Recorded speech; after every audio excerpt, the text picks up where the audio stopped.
Hey everybody, how's it going? Well, welcome back.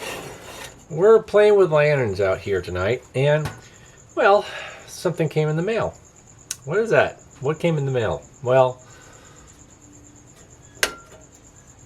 that came in the mail. That's right. The center draft tube cap finally came in the mail, along with another part they ordered from the antique lantern. And so yeah, I sent out a message to Lantern Joe, and he sent me a picture back of a few examples because they did change. These little caps did change subtly over the course of 10 years. In the late 80s, they were just flat. They had no embellishment at all. By the early 90s, they started having some, some detail, and they're raised and whatnot, but they went through several different styles. And this one is very similar actually to the one on my regular that I just got. So this one is probably, if I had to make an educated guess, would probably be later than this lantern. This lantern is definitely mid 1890s. This cap is definitely more 1900, maybe 98, 1900 era, but it's hard to say. They all kind of look the same, but there's subtle differences. At any rate, it's awesome. It's the right part, and it will fit. Some people will probably, I might lose some viewers if I say this, but I'm going to use just a dab of JB Weld to keep this on instead of using solder. I do have some experience with soldering. I've been learning through trial and error, more or less. I have some of the fundamentals of how to solder, but my one gripe is that if I do solder this on, it will be bright, and you will see solder at the top, and it'll be bright, and it will be a contrast to the aged patina of the lantern. And that, yeah, solder can dull with age, but I don't want to wait another 100 years for that to happen. There won't be a lantern left underneath the solder. If I wait till the solder ages, it's just gone. So, anyways, so to keep the historic aesthetic, I'll just put a dab of JB Weld right along the rim here. You won't even see it. And then I'll put this guy on there, and it'll look great. It'll be just fine. And there's really not a whole lot of solder to be seen at the top anyway, so that's probably why it's missing, is because it wasn't really soldered on very well to begin with. But it is a random part to be missing, and luckily I've never bought a lantern that had one missing until recently. And this one was on Marketplace, and this is the one that good friend, fellow member Andrew picked up for me, since he was, he lives in Massachusetts, and that's where this was. So, yeah, I didn't know that was missing. However, that would have not been exactly a deal breaker for the price I paid for this lantern. It was actually very fair. So, all things considered, it's small. It's very small potatoes.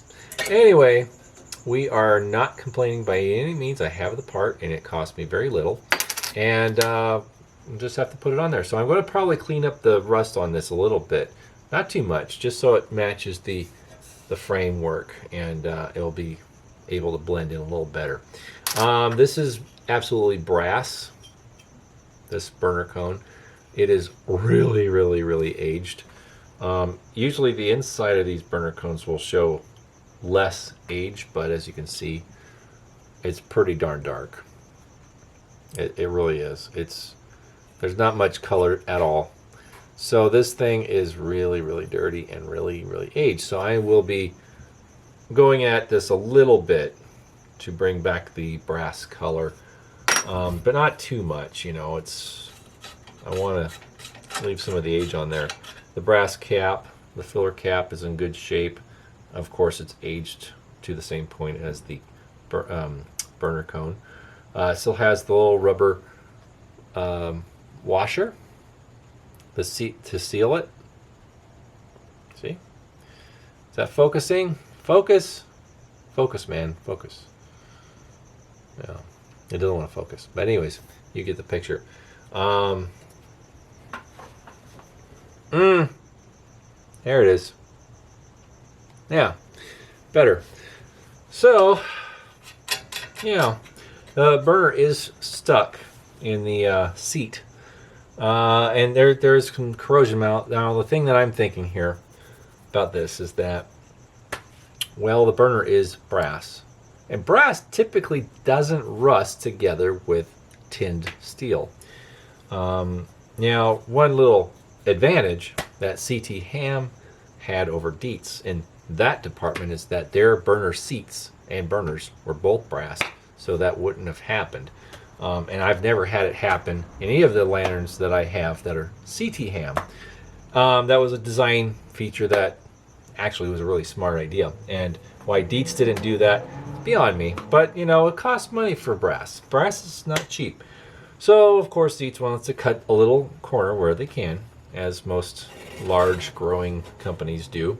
But I hit it with some PB Blaster and letting it soak. Now, I might try and fire this tonight. I haven't decided. Because I'm pretty sure it will hold oil. No questions about that. It's in really good shape. Now, there is an old wick in it. That might burn fine.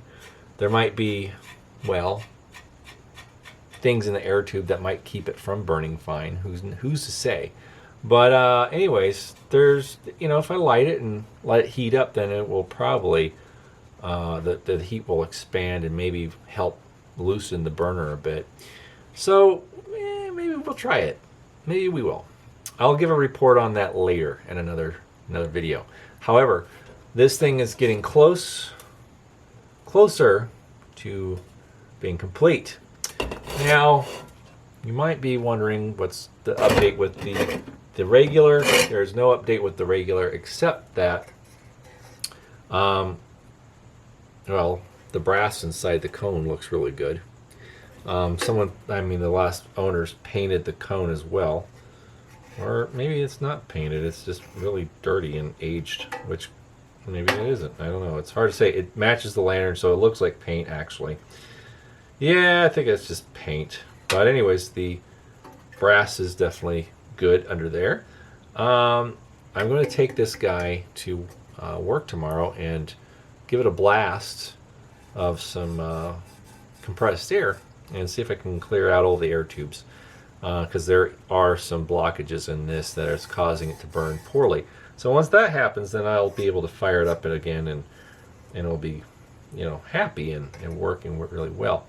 It is painted. I do want to remove the paint. It's not heavy paint. It doesn't look like real heavy paint. So I'm going to see about getting the paint off and then doing my trick to it and then going from there. But it is a real rare special piece. And I'm looking forward to getting it to a point where I can actually enjoy it. So that being said, yeah, awesome stuff. Well, friends, it's getting late, and I'm getting tired, and it's time for me to turn in myself. So, that being said, thought I'd give an update out here with the square tubes that have recently graced the workbench, and slow progress. But it's happening, and I'm excited because, well, these are just awesome. And a square tube lantern, yes, sir. It's amazing. They're great. They're a lot of fun. But the parts are here now, so we will progress. And I will have to just do a little tweaking to make sure this fits right, because this is not perfectly round, and neither is that center draft tube. So we'll just get it all dialed in, and things will fit right. Okay, friends. Enough out here from me to you. Have a great night, and we'll see you guys again very soon. All right, bye-bye.